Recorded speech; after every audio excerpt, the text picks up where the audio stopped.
Hola, es un gusto para mí que ustedes estén con nosotros en el segmento Mujer y Finanza, donde mujeres valientes y empoderadas nos hablan de su relación con el dinero, el aprendizaje, sus experiencias y vivencia. Hoy tengo el gusto de estar con Kira López. Me encantaría, Kira, que nos cuente un poquito más acerca de vos y nos platiques cómo fue tu infancia y tu relación con el dinero.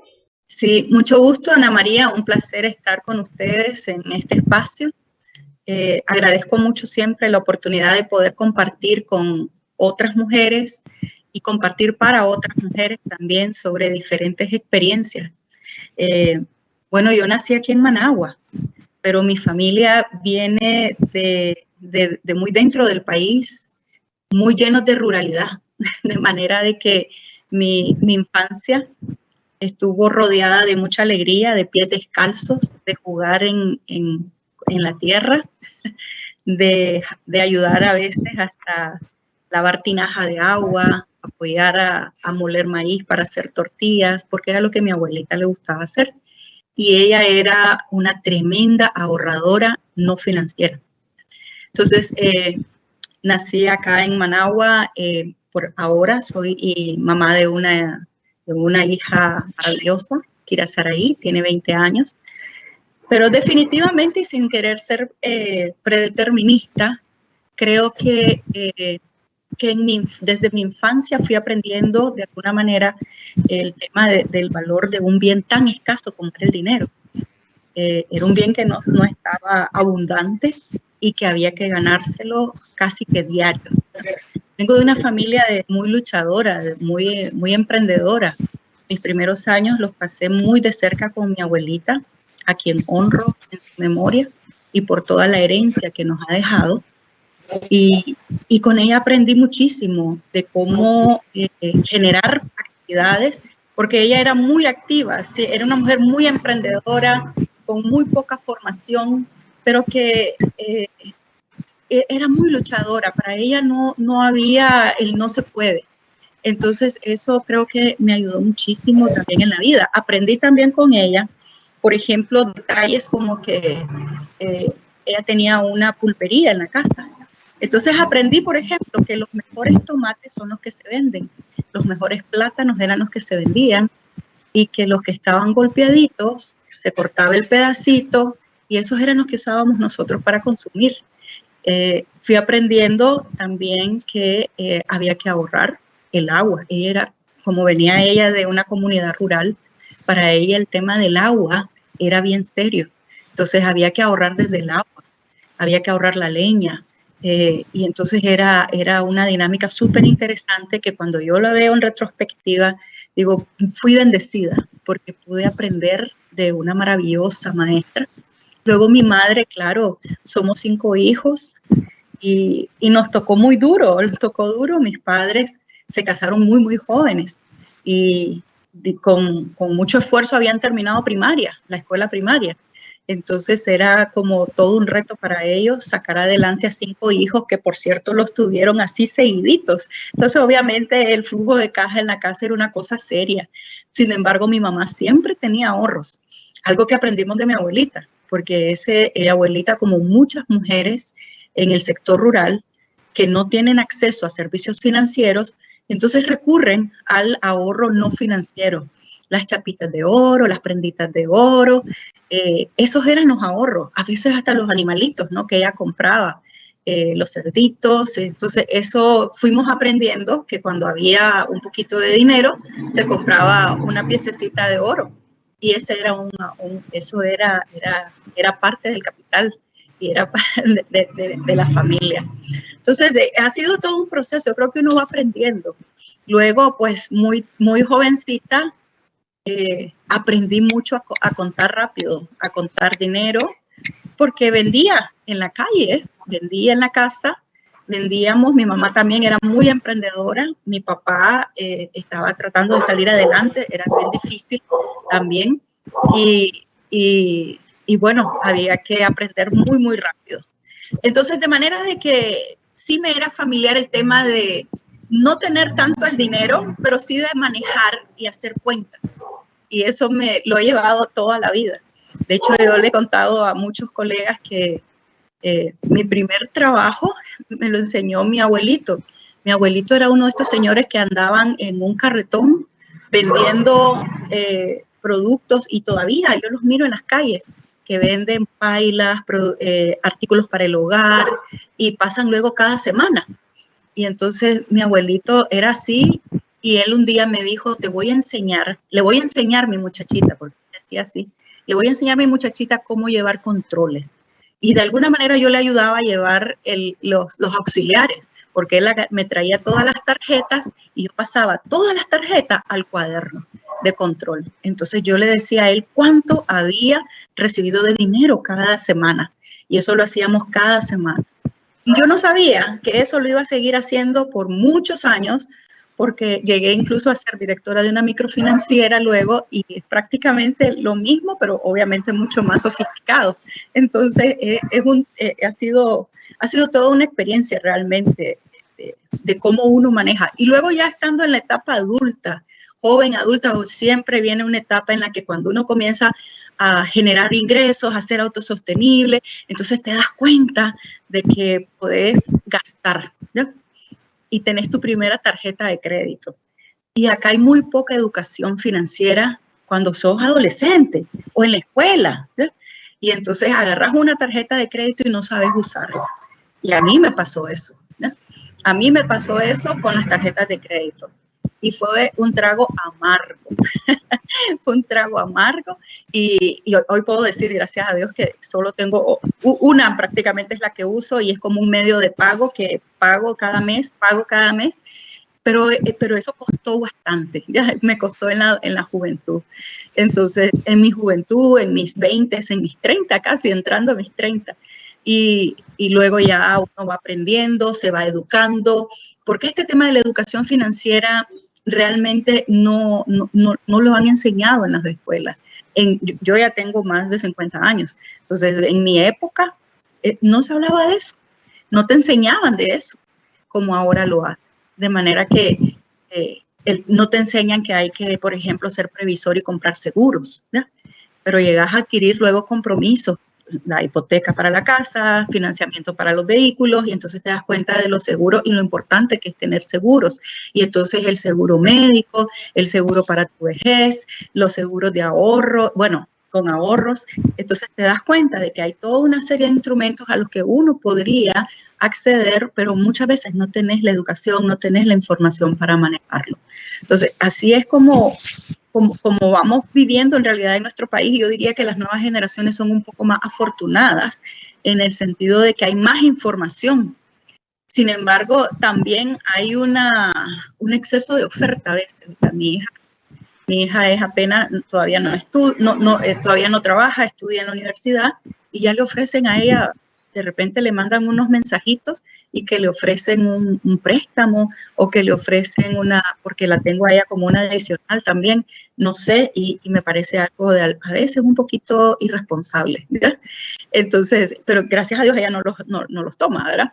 Pero también es demasiado como muy fácil que te pudieras endeudar, muy fácil a veces. Entonces, el poder comprender el valor del dinero es un tema que toma su tiempo, ¿ya? Y que yo diría que es una bendición cuando realmente puedes aprender, que cuesta, ¿verdad? Y que entonces cuando lo tenés bien muy preciado, porque es muy escaso.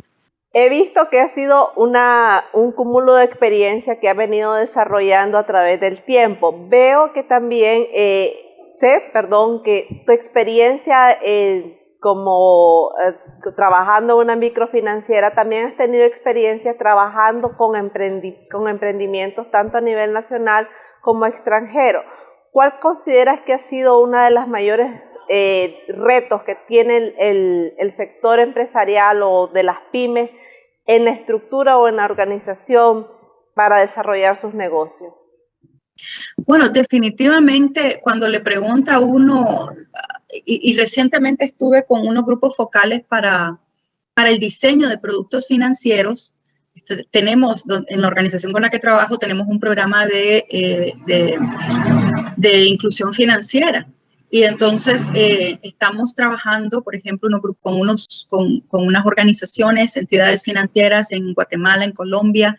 Recientemente hicimos unos grupos focales y fue interesante que cuando les preguntábamos, ¿verdad?, que acerca de sus sueños, sus visiones, todos ellos obviamente tienen sueños, visión de crecer, visión de expandirse, pero también les preguntábamos sobre los retos o las limitaciones o aquellos factores que los limitan para que ellos puedan alcanzar esos sueños, esa visión que tienen de futuro. Y entonces es cierto que es el tema del financiamiento o del dinero que necesitan, el capital que necesitan para poder hacer realidad esa visión de crecimiento, sale ahí. Sin embargo, también sale el tema de cómo puedo manejar ese dinero, ¿no? ¿Cómo manejar el dinero? Entonces, sus necesidades de formación. Entonces, yo podría decir, es cierto que el dinero sigue siendo escaso, es un bien escaso. Como es escaso, es caro. A veces los emprendedores quisieran tener tasas de interés, pagar financiamientos con tasas preferenciales o bien bajas, pero es bien difícil cuando las actividades también son riesgosas. Desde el punto de vista financiero, la tasa de interés es una función de riesgo, ¿ya? Entonces, es un poquito complejo a veces cuando dicen queremos tasa y yo sé, y hay por eso han sido los gobiernos los que han promovido, por eso los fondos de desarrollo. Pero además de conseguir el financiamiento, además de tener diversas oportunidades para conseguir diferentes formas de conseguir financiamiento también, porque ese es el otro tema, el emprendimiento ahora está evolucionando de una manera tal que también está descubriendo que no solamente los mecanismos convencionales de financiación están ahí disponibles para ellos, pero por ejemplo ahora están las fintech. Están varios modelos no convencionales que pueden apoyar, que pueden contribuir al desarrollo de los emprendedores. Y a la vez, como les mencionaba, no es solamente que ellos mencionan que necesitamos plata, sino también necesitamos conocer cómo manejar esa plata, ¿no? Necesitamos desarrollar nuestros proyectos, necesitamos desarrollar habilidades, ser más innovadores, incorporar la tecnología que nos ayude a ser más eficientes. Necesitamos networking, ¿ya? Necesitamos aprender más, conocer más sobre el mercado, encontrarnos espacios de encuentro entre la oferta, la demanda, entre proveedores, compradores. Entonces, todos esos temas contribuyen porque al final son temas estructurales, ¿ya? Y no hay una sola solución. Entonces, ojalá el dinero fuera la solución para todo, ¿ya? Pero no lo es. Entonces, se necesita más que los recursos financieros, exactamente. Para ir cerrando, me gustaría saber cómo Kira López se mira en unos 10 años desde su punto de vista económico, después de todos los procesos de aprendizaje y formación que ha tenido. Fíjate que eso es interesante porque cuando uno tiene 20 o 30 años, te parece que llegar a los 50 o 60 está lejísimo, ¿ya? Pero cuando ya llegaste a los 45, ya llegas a los 50, puchica, 60 años están ahí nomasitos cerca. Y entonces te das cuenta de que, bueno, y desde antes, ¿no? Que tenés que pensar obviamente en tu futuro. Ahora hay una tendencia muy fuerte hacia la independencia financiera, ¿ya? Hacia ser